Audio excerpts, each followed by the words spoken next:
I'm also a mother. I've got one of my children is still only 10 years old at primary school.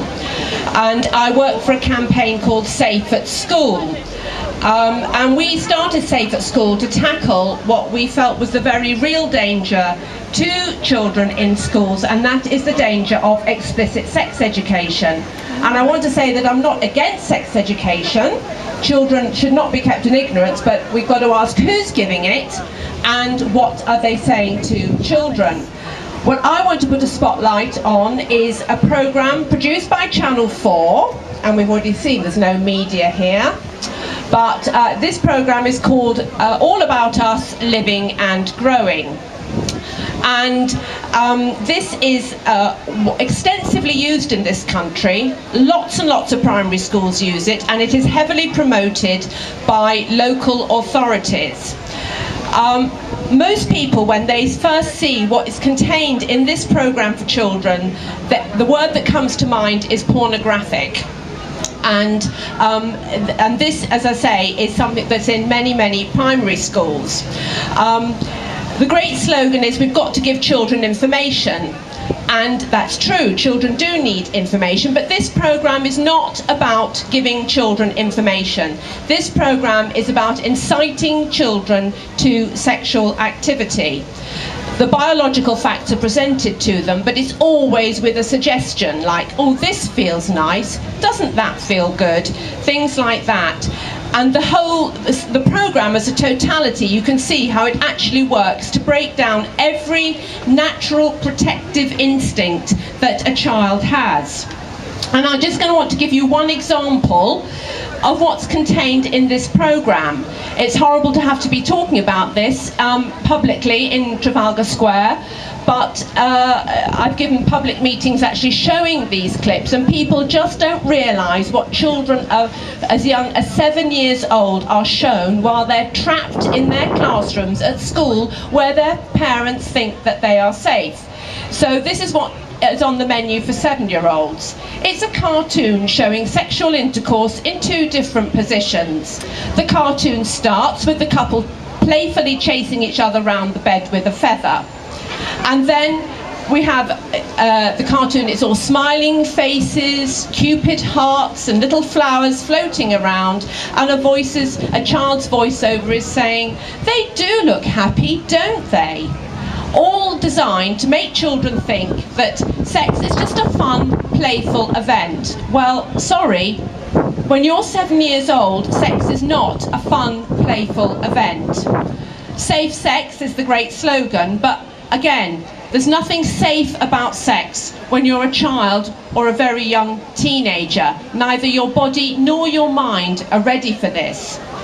And I feel that giving the message to children in school that sex is fun is very, very dangerous. Children will react in a variety of ways to this, from it's just a joke, or they can be very disturbed about it.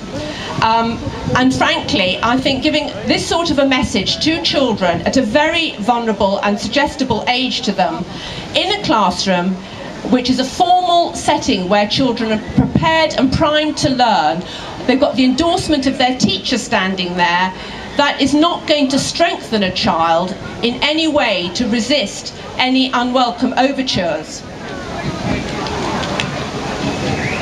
So what I want to say is that it's actually, we need to be aware of what is happening in our primary schools.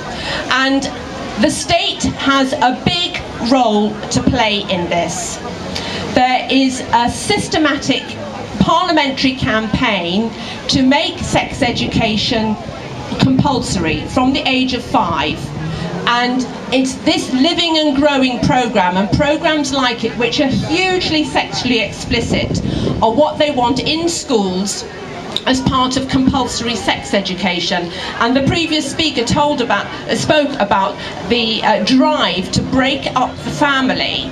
And if anything's going to put a wedge between children and their parents, it's priming children for premature sex, making them sexually aware before they are ready for it. So what do we have happening in Parliament? We have an MP called Chris Bryant, and I just want to repeat that name, Chris Bryant MP for Rhondda, who has brought forward a bill to make sex education compulsory.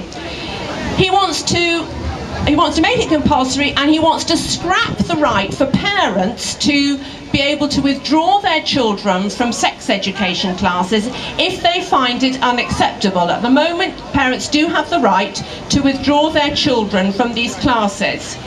He wants to scrap that right, and he also wants to delete the requirement that the Secretary of State currently has to ensure that all sex education is age appropriate, so you don't show things to children that they're not ready to receive. So in other words, Mr. Chris Bryant's bill is effectively making it possible for any school, any teacher to show anything to any child.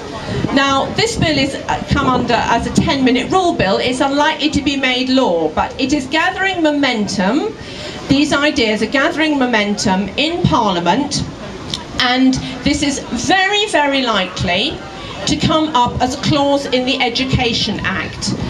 So I want to draw your attention to that, and I would urge you really strongly to write to your MP and ask them to resist any moves to make sex education compulsory.